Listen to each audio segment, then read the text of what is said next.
Hey everybody, welcome to my second Q&A video. I was planning on doing this one earlier in the month, but you guys have all seen those bird scooters, right? I had a bit of an accident and ended up, skull met pavement, and I ended up with 12 stitches up above, right around this eyebrow right here, and didn't look very pretty for a while. Not that I look all that pretty right now, but it wasn't great. So I decided to hold off to do this Q&A video until the stitches were removed and I was feeling a little bit better. So anyway, I have a bunch of questions and I will do my very best to answer them over the course of the next 10 minutes or so. And I'm not going to spend a lot of time on any one question, but I will try to answer them to the best of my ability. And we'll start with James Carter's question, which was, how about the fall of Saturday morning cartoons? And I think what he's asking is for maybe that to be a topic. And I think it's a great topic, one that I will add to my list, because it's one of those things where it's be careful what you ask for. There are so many different venues for cartoons and for animated television shows these days that specialness of Saturday mornings, and that's when cartoons were on TV when we were growing up, and to a certain extent on Sunday mornings as well. Well, those are just gone. You can turn on Cartoon Network, you can turn on any of a number of channels and pretty much get your cartoon fix at any time. There's streaming outlets such as Boomerang. It's at our disposal now, and because it's just so readily available, the specialness of Saturday morning cartoons, and I remember the anticipation I would feel as we approached the fall and the new television season. On a Friday night, there would be a Saturday morning cartoon preview. Typically, ABC, well, they all did them. ABC, CBS, and NBC, the big networks, had these previews, and it was almost like Christmas Eve and Christmas morning for me. I was so excited about these cartoons. So that's a little bit of that about that.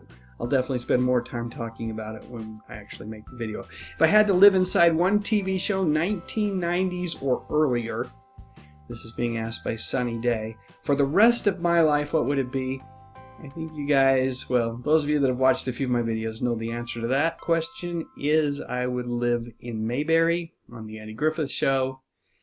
And yeah, went to Mount Airy not too long ago, and it was a treat. I mean, it's not Mayberry, but it's like you can see where Andy got the inspiration for it. Andy Griffith's hometown is Mount Airy, North Carolina. The inspiration for Mayberry. That's where I would live. Although I've got to say, my hometown here of Kaysville, Utah is pretty darn delightful as well. Most favorite single episode of series television ever, Dave. This is from Dell. Lid so good. It's so good. I can't tell if that's an I or an L. He's a frequent poster. Dell, sorry for absolutely trashing the last name. I'm sorry. It would be the one that I can think of right off the bat. Well, there's two. I'm sorry to break it to two, but they're very different. It would be a two-part episode of Batman 66, The Perfect Crime, with Julie Newmar as Catwoman. One of my all-time favorite episodes. It was probably because I had it on Viewmaster, and I went through those Viewmasters over and over, reading the book as I looked at the 3D images.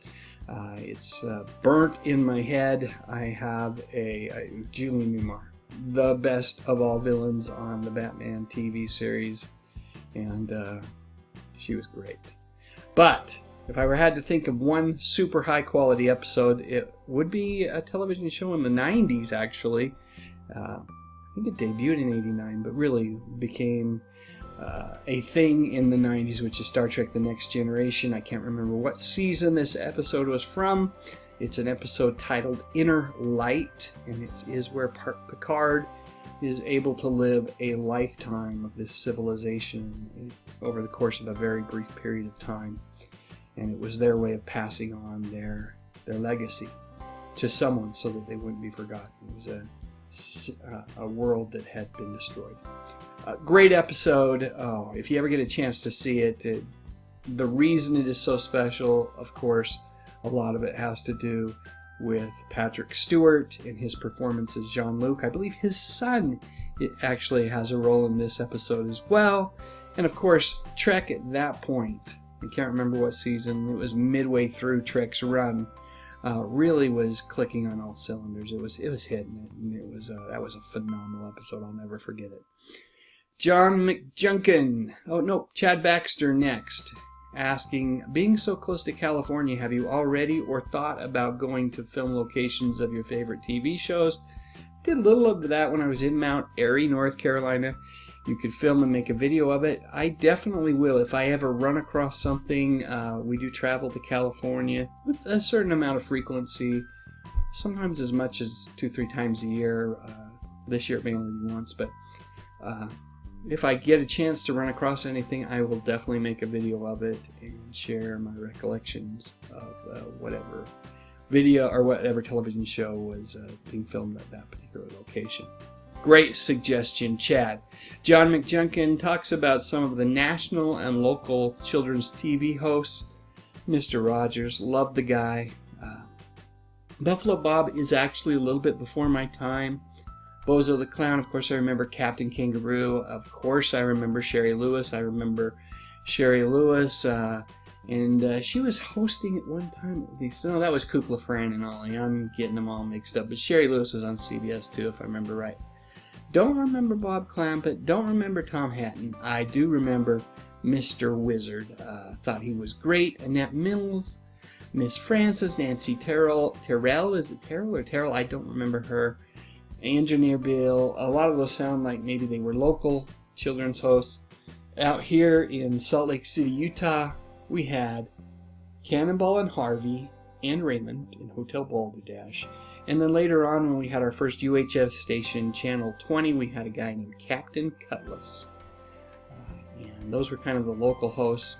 I think we also had a Fireman Frank for a while, early on when I was a little kid. But the one that I remember the most, and maybe this is like Miss Frances, because I think it was a national show, or at least there were national show elements. I'm talking about Romper Room, and we had Miss Julie out here. I don't know if Miss Frances was your local version of the host for Romper Room, but we had Miss Julie. I thought she was great. She retired many years back, but always loved watching that show as a kid, and she would hold up her mirror and identify birthdays, and wouldn't you know it, almost every time on my birthday she would mention it's Dave's birthday. It's crazy how she knew that. Alright, Splice on Charlie, my friend. Have I ever heard of the Red Green Show? Yes, I have. I have not watched it, however, but I have a friend, Scott. Not the Scott that does the good stuff with me, but another Scott, incidentally worked with me as well, who loved the Red Green Show and would talk about it and try to coerce me into watching. And of course, there's a lot of television to watch, but clearly, I at least owe it to myself to watch Duct Tape Forever and see what all you guys are talking about. See what's so great about the Red Green Show. Okay, Rome Ticklin. If I could create my own custom-made family as my real family, selecting characters from any TV show from the 60s, 70s, and 80s, consisting of a mother, father, and 2 siblings, who would I pick? I'd pick Andy. Andy, probably the ultimate father figure in my mind. I'd probably pick June Cleaver from Leave It to Beaver for the mother. Siblings, I could go with Buffy and Jody as younger siblings, or you know what, Jan from the Brady Bunch, and let's go Peter. Let's go the middle children from the Brady Bunch as well. I think they don't get enough respect, particularly Jan. They'd be great siblings. So there's my family. Top 3 Saturday morning TV shows is what DSD Kane wanted to know about. I've done a video on that. I'll put a link up right over the other way over there on it. But I did it top 5. Return to the Planet of the Apes was number 5. Fat Albert and the Cosby Kids was number 4. Number 3 was the Scooby-Doo Mysteries. I loved those Scooby-Doo. They were an hour long. They treated them almost like they were movies, and they had guests on them. The Three Stooges, Sandy Duncan, Sonny and Cher, the Harlem Globetrotters, Don Knotts, and of course Batman and Robin. There were more too, but those are the ones that I remember right away, and I loved those Scooby-Doo movies. That was my number 3. Number 2 was Star Trek the Animated Series. I thought it was phenomenal. And number one in my heart, and I know it wasn't the greatest of all cartoons, but Trouble Alert tells me that it is, which is Super Friends. The original Super Friends that ran for an hour, 1973, 1974, if I remember right. Just love that cartoon. All right. Clinton Watkins wants to know, what show that airs heavily in reruns and on nostalgia channels do I not like? So, I like TV. I like TV a lot. It's hard for me to find a show that I actually don't like, but there's one that I don't watch anymore. And I liked it a lot at one time, and you guys may be surprised to know that I just can't watch MASH anymore. I watched MASH so much growing up. It was on here in Salt Lake City locally every night at 5 p.m. and then right after the news at 10:35 p.m. And my parents were diligent watchers of MASH, and I would watch it with them. I'd stay up late and watch it in the summer times after the news. So, MASH. I'm sorry, Hawkeye, BJ, Trapper John,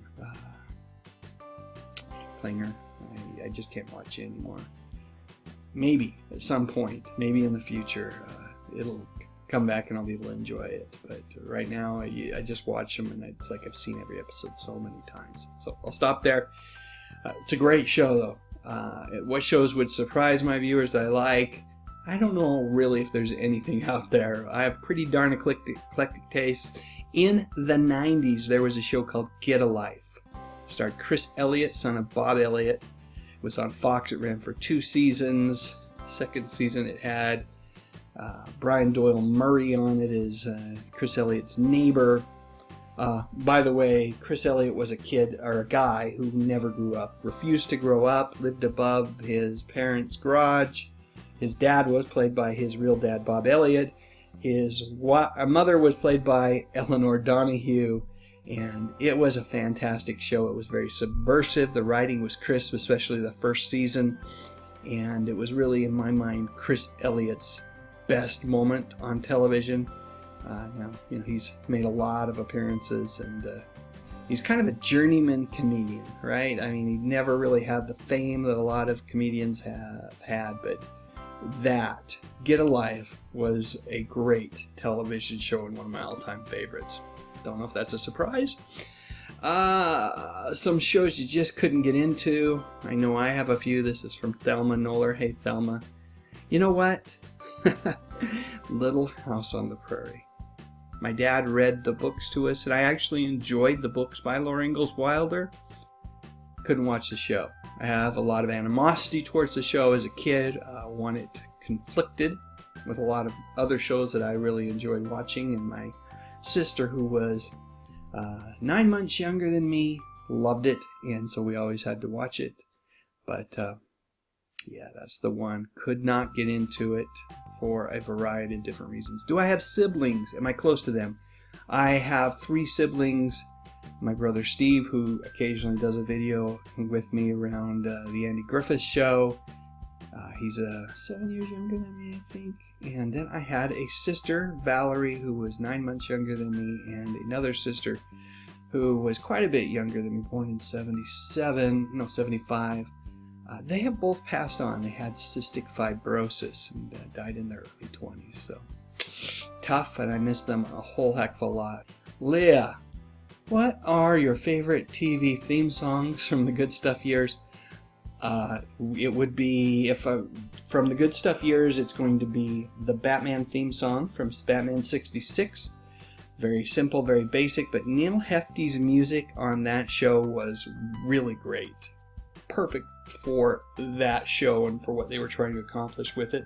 And then let's fast forward all the way to the 80s, and Bosom Buddies, Peter Scolari, Tom Hanks, they used Billy Joel's My Life. I love that song, and it was perfect for that sitcom Sadly, when it was actually released in syndication, they didn't have the rights to the song anymore, and they put some other crap song in. Or maybe, I don't even know if it was a song, it might have just been music, I can't remember. Anyway, it was lost, and I don't believe it has been restored. But it was. Billy Joel's My Life, great stuff. Billy Joel, great artist. James Dean is dead. Hiya, Dave. Thanks, man. I love that you find my voice soothing. Not many people actually feel that way. But thank you. I appreciate your great comments, and God bless you as well, my friend. Zoperxplex. I thought about doing a video on the worst show in television history called Turn On. I have not. I have not seen the worst television show in history. It sounds like something I need to watch. Now, you said on second thought, I think it starred Tim Conway certainly deserves a video of his own. And sadly, Tim Conway's no longer with us, and I made a tribute video to him after his passing. Tim's great. I'm a big fan of his work. In particular, and many people pointed out that the true partnership, the one that's probably his legacy, is with Harvey Korman, but the one that brings the greatest smile to me and the greatest joy in my life was his partnership with Don Knotts. So, love Tim Conway, love his work, both on the Carol Burnett Show and in movies. Mackenzie McKnight asked me, have I talked about The Love Boat? Not really. I mean, you've acknowledged that you've seen the video that I've done on Lauren Tweez, and I need to, because The Love Boat was that, and Fantasy Island on Saturday evenings was big in the Sundstrom home. We would typically watch that. That was date night often for my parents, and we'd get a chance to watch that. And I know with my wife that was a similar thing in her home as well. Spode Boy, Dave, are you religious? I like to think that I'm spiritual. I don't know how religious I am. You're asking, since I live in Utah, I was raised LDS or Mormon. Yes, so yeah, I know where you're going with this. And what's the ethnicity of my wife? She's Asian. She's Korean, so you guessed wrong, my friend. How about a Baa Baa Black Sheep video? It's a great suggestion. As a matter of fact, I've been working on a Robert Conrad video for a long time. It's halfway done. It's going to see the light of day at some future point, and I will definitely talk about Baa Baa Black Sheep, also known as Black Sheep Squadron, depending on the year that, well, it had both titles at one point. Paul Cooler asked, can you do one on Gameshow hostesses? Well, I can do one on Vanna White. I don't know how many others I can really come to my mind, but Vanna, of course, is, well, she's a pop culture icon at this point and would be an easy one to do a video on. John Kent, how about a video on Laramie? I never watched it. It's one that I probably should familiarize myself with. It just was a little bit before my time. Willie Bowen asked me about well, it's a comment. NWA Pro Wrestling is awesome. Okay. My experience with pro wrestling you mentioned WWE and the McMahon family. Take note on how to run a professional wrestling promotion. That's really, when I was in my late teens, I got a chance to see Hulk Hogan versus Andre the Giant at the Salt Palace. It was WWF back then, but it was run by the McMahon family. But I'm sure NWA Pro Wrestling is good. I have a lot of respect for those athletes, and you notice I do call them athletes. And Vincent Theo, or Teo, Rin Tin Tin, or The Littlest Hobo, neither of them were shows that I watched growing up, but I have had that request many times, so I'm definitely going to have to take a look at those. I did one recently, a Saturday morning show, Run Joe Run, which I think is very similar to The Littlest Hobo. So that is it. 20 minutes, almost, and we're going to leave it at that. As always, let me just say thank you so much to all of you who take the time to comment on my videos, to watch them, to ask me questions, take an interest in the things that I'm interested in. This is an awful fun hobby for me, and it's really great to be able to interact with YouTube viewers such as yourself. So Thank you so much. If you enjoyed this video, I would appreciate a thumbs up. As always, if you haven't subscribed to the channel, I promise there aren't that many videos like this one where I just yammer on for 20 minutes. It is fun for me to do, and I love answering these questions. So if you haven't already done so, please consider subscribing to the channel. Mostly, I talk about music, movies, and television from the 60s, 70s, and 80s. You know, the good stuff. But again, as always, thank you so much for watching.